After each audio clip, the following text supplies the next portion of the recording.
feeling deep inside that you've been lying about where you've been at night. Oh, I've got a feeling, so you better learn to treat me right.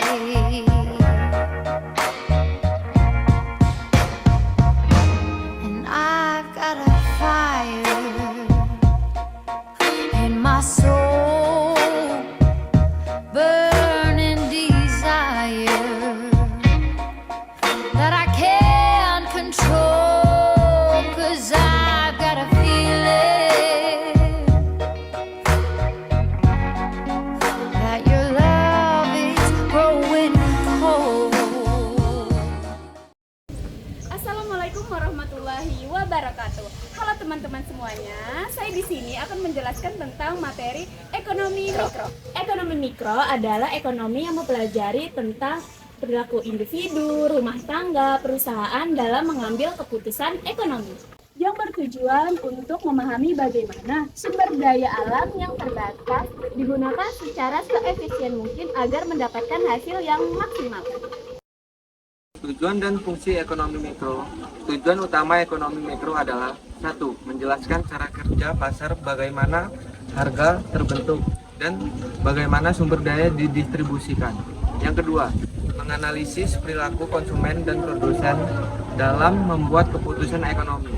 Yang ketiga, membantu pemerintah dan perusahaan dalam membuat kebijakan harga, produksi, dan upah. Fungsinya yaitu membantu menjawab 3 pertanyaan dasar ekonomi. Yang pertama, apa yang harus diproduksi? Yang kedua, bagaimana cara memproduksi?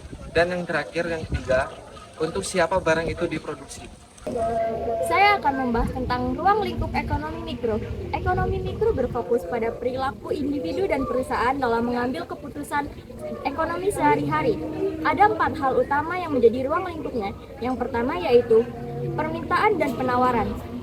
Permintaan dan penawaran menggambarkan hubungan antara jumlah barang yang ingin dibeli oleh konsumen dan jumlah barang yang ingin dijual oleh produsen. Keseimbangan antara keduanya menentukan harga pasar suatu barang. Yang kedua adalah elastisitas. Elastisitas mengukur seberapa besar perubahan permintaan dan penawaran jika harga barang berubah. Misalnya, jika harga barang naik sedikit, tapi pembelian barang tersebut langsung menurun, berarti permintaan barang tersebut bersifat elastis. Yang ketiga adalah biaya produksi dan keuntungan. Perusahaan berusaha menekan biaya seminimal mungkin agar bisa memperoleh laba maksimal. Inilah yang membuat perusahaan terus mencari cara untuk lebih efisien. Yang keempat adalah struktur pasar. Struktur pasar menjelaskan bagaimana kondisi persaingan antara penjual dan pembeli. Apakah pasarnya bersaing sempurna, monopoli, atau oligopoli. Semua ini mempengaruhi harga dan jumlah barang yang dijual. Jadi itulah 4 hal utama dalam ruang lingkup ekonomi mikro. Dalam memahami keempatnya, kita bisa lebih paham bagaimana ekonomi bekerja di sekitar kita. Struktur pasar. Dalam ekonomi mikro ada beberapa jenis struktur pasar. Nah, yang pertama, pasar persaingan sempurna, banyak penjual dan pembeli. Harga ditentukan oleh pasar. Contohnya, pasar sayur tradisional. Yang kedua, pasar monopoli. Pasar monopoli hanya ada penjual yang menguasai pasar. Contohnya, PLN dalam penyedia listrik. Nah, yang ketiga ada pasar oligopoli. Pasar oligopoli hanya ada beberapa perusahaan besar yang mendominasi. Contohnya, industri mobil dan smartphone. Nah, yang terakhir, pasar persaingan monopolistik. Banyak penjual menawarkan produk mirip, tapi dibedakan lewat merek atau kualitas. Contohnya, bisnis minuman kekinian. Di sini saya akan menjelaskan apa itu prinsip dasar ekonomi mikro. Ada beberapa prinsip dasar ekonomi mikro. Yang pertama adalah rangkaan dan pilihan karena sumber daya yang terbatas. Manusia harus memilih secara bijak. Yang kedua, biaya peluang opportunity cost. Setiap pilihan memiliki konsekuensi yaitu kehilangan kesempatan lain. Yang ketiga, motif ekonomi dorongan untuk mencapai keuntungan atau kepuasan maksimal. Yang keempat adalah efisiensi ekonomi. Menggunakan sumber daya sehemat mungkin untuk hasil optimal.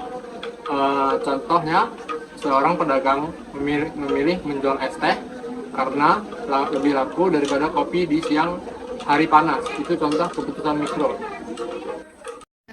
Peran ekonomi mikro. Ekonomi mikro mempunyai peran penting bagi kehidupan kita.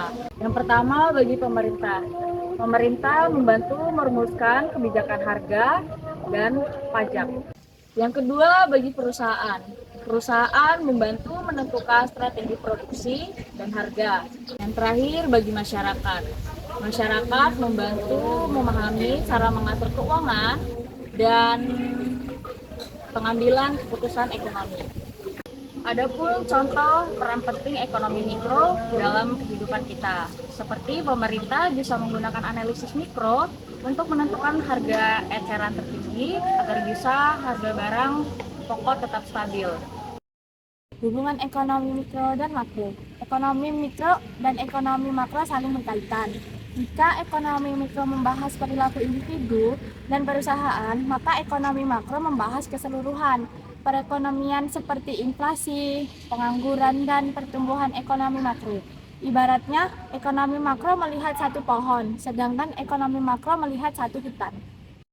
Dari pembahasan tadi dapat disimpulkan bahwa ekonomi mikro adalah ilmu yang sangat penting untuk memahami bagaimana keputusan ekonomi yang dibuat oleh individu, rumah tangga, dan perusahaan.